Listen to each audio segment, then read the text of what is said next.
हमारे हर पर्व के मूल में यज्ञ है। दीपावली का नाम क्या है? शारदीय नवसृष्टि।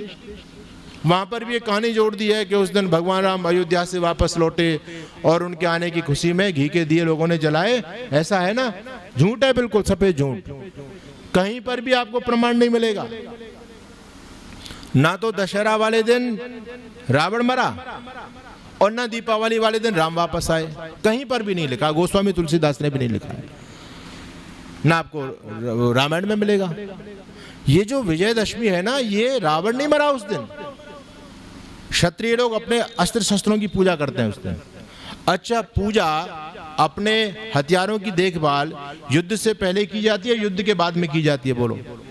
पहले की जाएगी। भाई आप लड़ाई के लिए जा रहे हो तो पहले चेक तो पहले करोगे ना आप। तो ये विजयदशमी है, ये विजय प्रस्थान यात्रा है। उस दिन भगवान राम की सेना ने प्रस्थान किया था लंका की तरफ, अपने हथियार सब देख के चलो भैया अब चढ़ाई करेंगे। ये विजय प्रस्थान यात्रा है।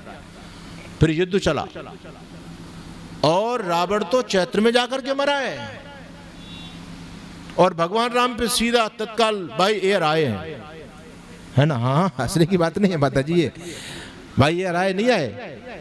किससे आए? पुष्पक विमान से आए थे ना। हाँ, ये झूठ बात है। आपके बच्चों को गलत पढ़ाया गया कि हमारे पूर्वज मूर्ख थे, अशिक्षित थे, जंगली थे, कुछ नहीं जानते थे। अरे आज से 10 लाख वर्ष पहले भी हमारे देश में विज्ञान था, वायुयान चलते थे। ऋषि दयानंद कहते हैं कि पहले गरीब से गरीब व्यक्ति के पास में अपना विमान होता था। ये ऋषि के शब्द है। तो जब विमान होते थे तो टेक्नोलॉजी थी या नहीं थी हमारे देश में? हमारे भगवान राम जब लंका से वापस लौटे ना, तो सीधे कहां पर आए? उनका लैंड कहां हुआ विमान? हाँ, कहां पर? इलाहाबाद में। इलाहाबाद का नाम प्रयागराज। अब योगी जी ने उस कलंक को मिटा दिया। इलाहाबाद पता नहीं क्या क्या बीमारी आ गई थी देश में, लेकिन योगी जी ने पुराना नाम अपना गौरव स्थापित किया। नाम क्या? प्रयागराज। जहां यज्ञों पर अनुसंधान किया करते थे ऋषि लोग, उसको कहते हैं प्रयागराज। प्रकृष्ट रूप से यज्ञ हुआ करते थे, याग होते थे, उसको प्रयागराज कहते हैं। तो प्रयागराज में महर्षि भारद्वाज जी का आश्रम था।